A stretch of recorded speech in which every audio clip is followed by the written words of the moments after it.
Quase metade dos pacientes atendidos no maior hospital de emergência de Fortaleza com algum tipo de trauma são vítimas de acidentes envolvendo motos. O tempo de recuperação normalmente é demorado, sem falar que, em muitos casos, as lesões são irreversíveis.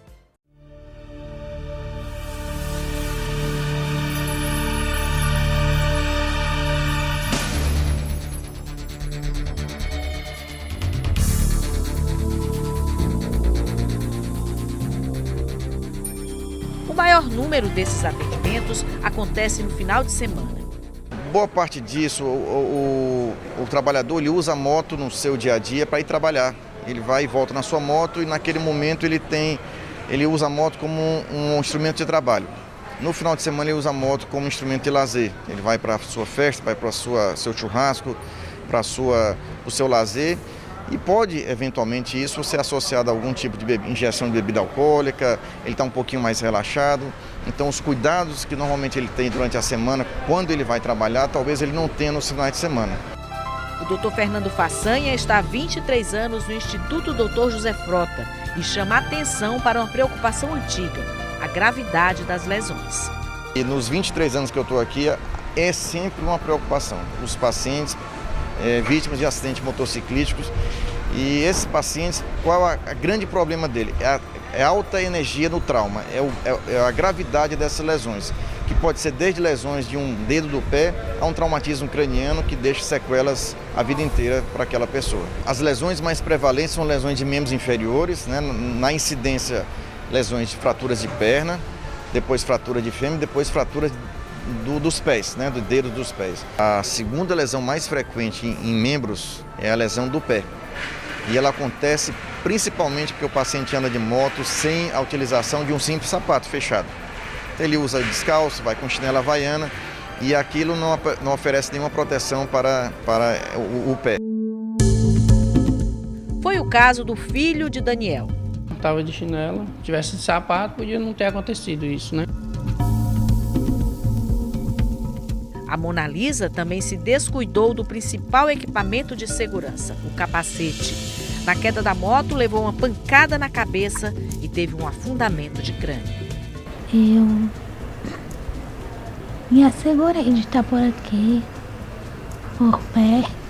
Eu vou orientar ela melhor para ela saber o risco que ela correu e saber o tanto que é perigoso. Se a pessoa não andar adequadamente de capacete, normalmente, né, que nem é para andar. Ela vem sem capacete, é isso aí.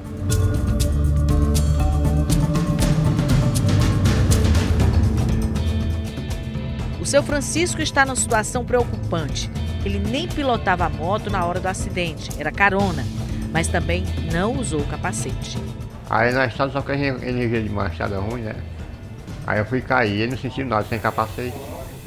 Foi isso. A gravidade depende do tipo de acidente. A energia do trauma, a velocidade que o paciente estava, o uso ou não de equipamentos de segurança, o tipo de moto que ele estava utilizando, colisão carro-moto, colisão moto-moto. Então, assim, vai depender muito do tipo de trauma que aquela lesão ocorreu. Você imagina a repercussão da vida de uma pessoa dessa, de um trauma raquimedular, que é uma fratura de coluna com lesão na medula, a pessoa jovem que não anda mais, não andará mais. Quer dizer, qual o impacto disso na sua vida, da sua família, o impacto na sociedade, o que isso vai representar de custo para uma pessoa dessa, para a sociedade como um todo. Então, assim, realmente é um assunto que tem que ser encarado de forma muito séria, com muita responsabilidade, porque essas lesões são lesões potencialmente devastadoras na vida da pessoa. Eu acho que uma lesão, um trauma raquimedular desse, que na grande maioria das vezes é uma lesão definitiva, a repercussão vai ser a vida inteira para essas pessoas, né?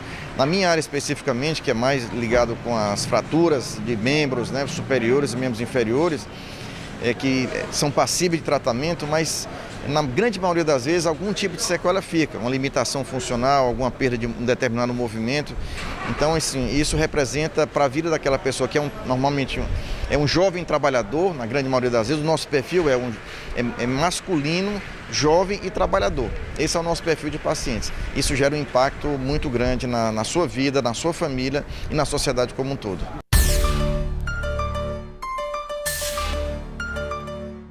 São muitas as consequências no caso de acidentes de motociclistas. Além de deixar de trabalhar, esse jovem ele vai se aposentar e vai ter um custo da sociedade para com ele, né? Então ele vai ser remunerado porque vai estar aposentado. Isso gera também um impacto financeiro muito alto para os cofres públicos, né? Já que esse paciente não vai mais nem ter força de trabalho e vai ter que ser remunerado para que ele tenha o seu sustento da sua família. O tratamento no hospital pode ser demorado e muitas vezes vai além de lá. O que é feito no hospital é assim, a estabilização e o tratamento assim, definitivo, mas na grande maioria das vezes esse paciente precisa de aguardar tempo para que essa fratura tenha a sua consolidação. Ele vai necessitar de tempo para que ele faça a sua reabilitação com fisioterapia, com medidas de reabilitação. Então isso demora, assim, algumas vezes, anos, né? Alguns pacientes são mais breves, mas em alguns pacientes demanda, às vezes, até mais de um ano. Com todos os riscos, muitos dos que se acidentam não abrem mão de voltar a pilotar uma moto. É o caso do Lincoln, que mesmo com lesão nas duas pernas, diz que pretende voltar a andar de moto. Ele que já começou cometendo infração, pois diz que pilotava desde os 13 anos. Eu gosto de moto, tenho um carro e tudo, mas eu gosto de moto. Moto é mais livre. A nossa reincidência de lesões aqui no JF é cerca de 30%, 28% a 30%. Então, assim, toda vez que a gente vê um paciente que já tem um tipo de osteossíntese, que é uma fixação na fratura, e ele chega novamente ao hospital com uma fratura em outro membro, ou mesmo até uma fratura do mesmo membro, a gente procura conscientizá-lo da utilização da moto de forma racional, de forma correta, utilizando as medidas de segurança exatamente como uma forma de tentar educar, pelo menos o nosso meio aqui, de pacientes, para que haja pelo menos essa diminuição da reincidência de lesões.